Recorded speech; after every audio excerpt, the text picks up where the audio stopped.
Good day, everybody, and welcome to another edition of the Military and Foreign Affairs Network. I am your host, the voice of reason.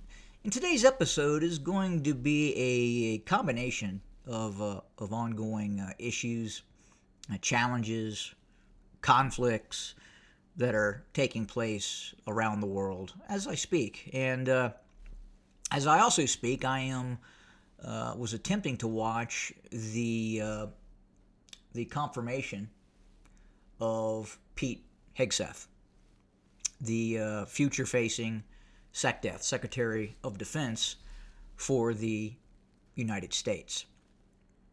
Now, what was interesting is the last individual to put Pete to the question was Elizabeth Warren. Elizabeth Warren. Now, all that Elizabeth Warren cares about in terms of putting Pete Hegseth to the question was about allowing women in combat, about allowing women to become part, thus lowering the standards of special operations forces, frontline infantry units, tank units, what have you. Even support roles, in all probability, see the degrading of the force by allowing women to serve in these roles. Now, I'm not going to get into the argument and try to articulate a position to you if you do not understand why women should not be in frontline combat roles, for a number of different reasons. And again, if you are the uninformed urbanite, if you are like Elizabeth Warren, who just does not understand, who has never served in the military, then that's your problem. Now, Elizabeth Warren, in her line of questioning, only cared about Pete Hegseth's position on women in frontline combat roles. Elizabeth Warren is the very problem with what is happening in society. She is the problem. She is a person who has existed in an apogeic civilization. She is the byproduct of academia existing in an apogeic civilization. Apogeic, apogee. Apogee is the pinnacle, the top that a civilization can rise to. And she has had the opportunity of never holding a real job. After she graduated from college, she then taught in college, academia. Those who can't, teach.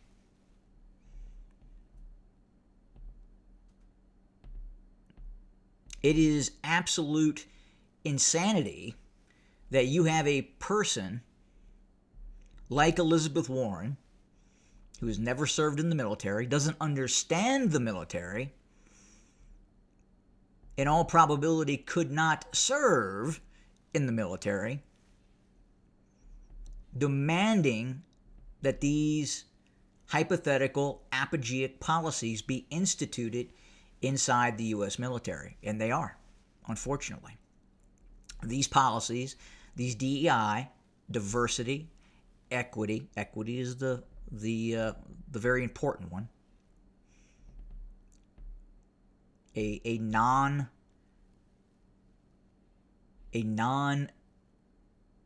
meritocracy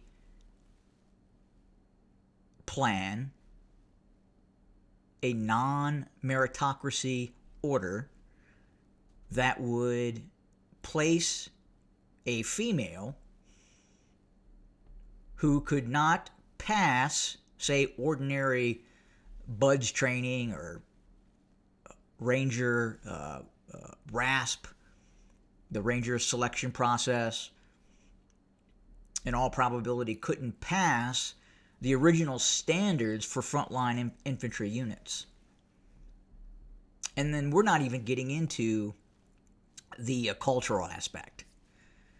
If you have never served in a combat arms unit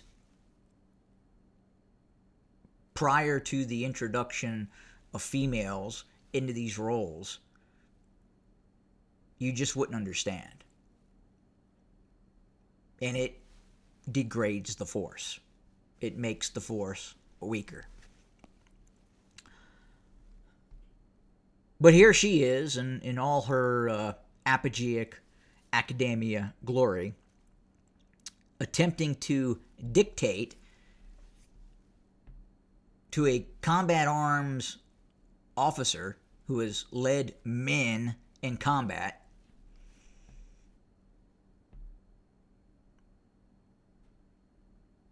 attempting to tell him how the military needs to be run.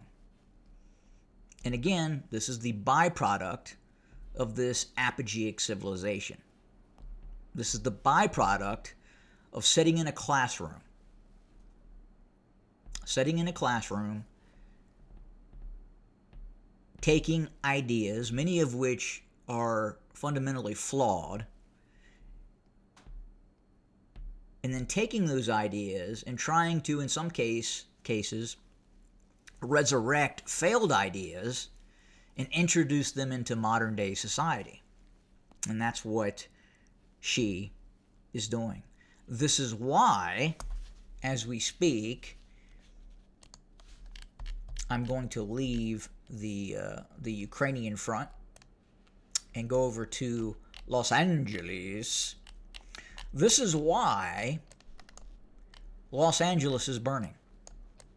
This is why Pacific Palisades has been destroyed. Neoliberalism. An apogeic civilization in which they believe that we can eviscerate a fire department,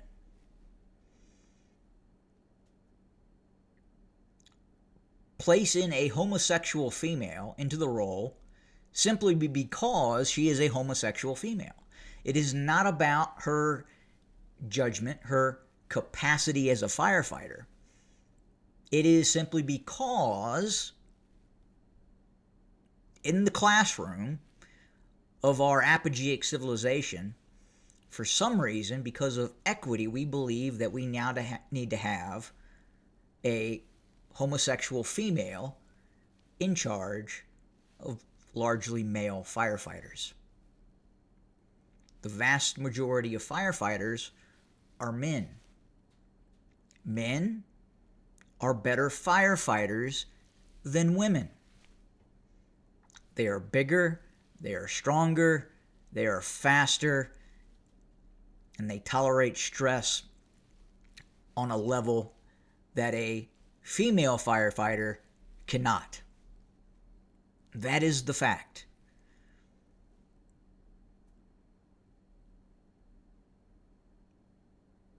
But these neoliberals who exist in this apogeic civilization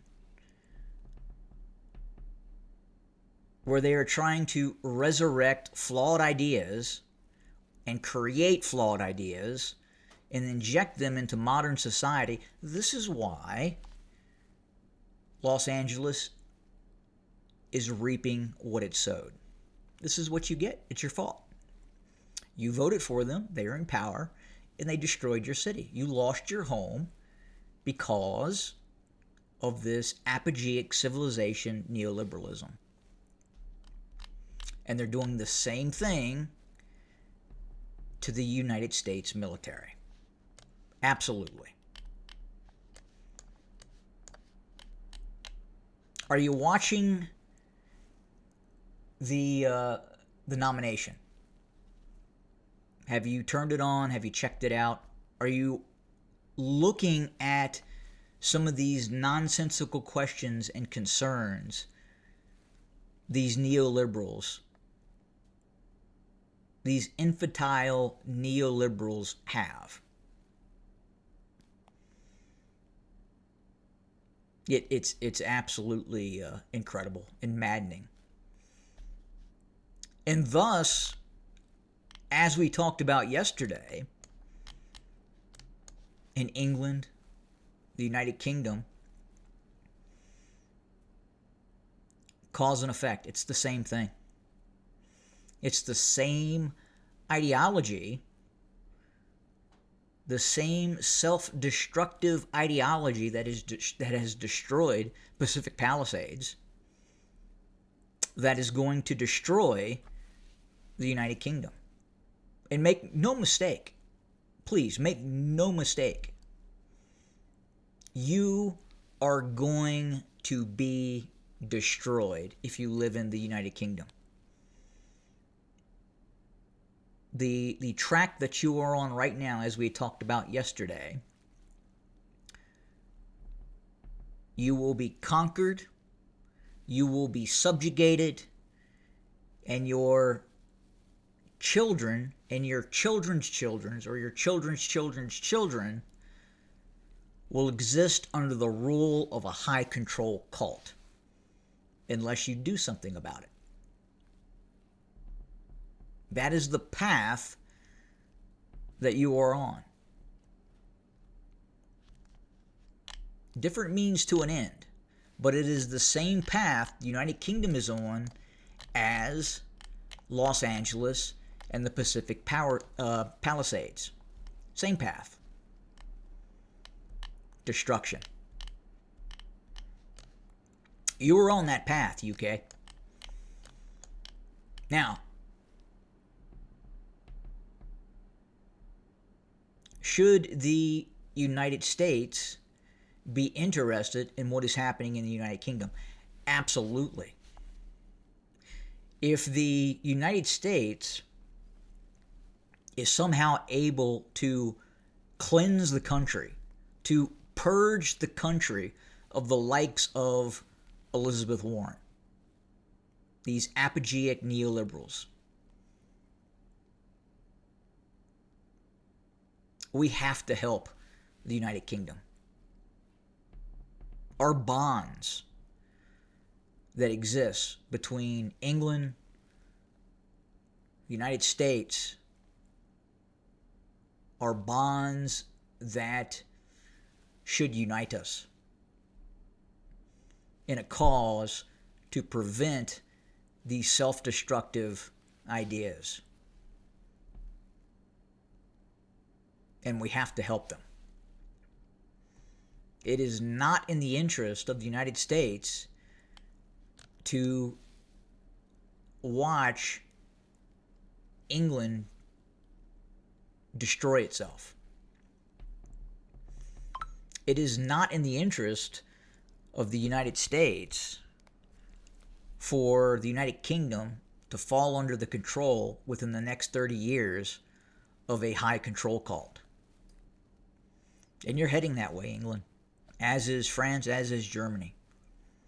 Beyond a shadow of a doubt, the key performance indicators, the metrics, all point in one direction in terms of what is happening right now.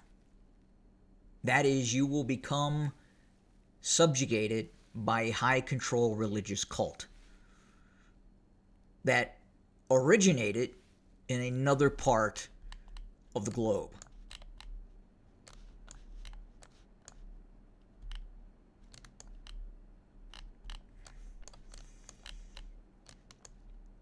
And unfortunately, right now, they're embracing it. And all these destructive ideas, whether it's DEI within the U.S. military, whether it's DEI that has destroyed large parts of the outlying areas of Los Angeles, or the DEI destruction that is happening in the United Kingdom. It's all the same. The end is the same. The road's a little bit different, but the end is the same. It's destruction. And I've talked about this numerous times. This is starting. It is existing in the schools and places of higher education. If you want to stop this, if you want to eliminate this, you first must purge the school systems.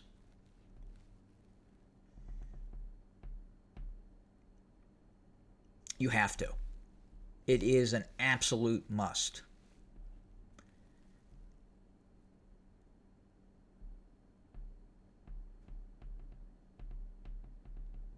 Now, at the same time, I started the program hovering over the borderlands, the Ukraine, and the ongoing war between the Russian Federation and the Ukraine.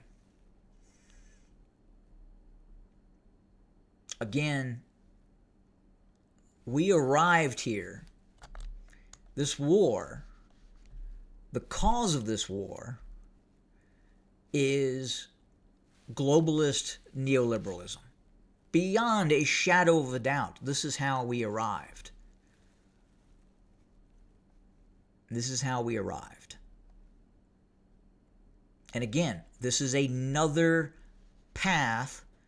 This is another pathway to destruction. Poor decision-making processes. Again, we go back to the 1970s, the 1980s, and even before. What is happening in the Ukraine would have never been thought of. It would have never been discussed in the onset of the collapse of the Soviet Union that the North Atlantic Treaty Organization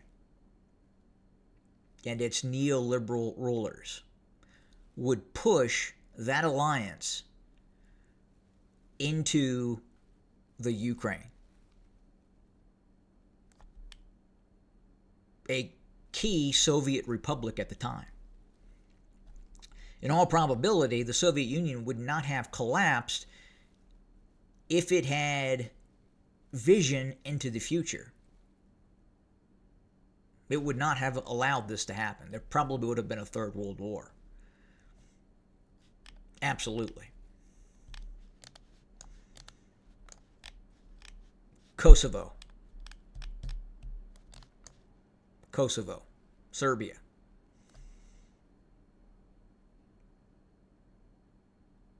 You're watching the Kosovovation of the United Kingdom as we speak. It's happening. There are going to be entire areas of the UK that will fall under high control cult law. It's coming. It's on the way. Insanity. Destruction. Case in point, Elizabeth Warren and the questioning of Pete Hegseth. Insanity. As always, thank you for joining us. More to come very, very soon. Have a good day.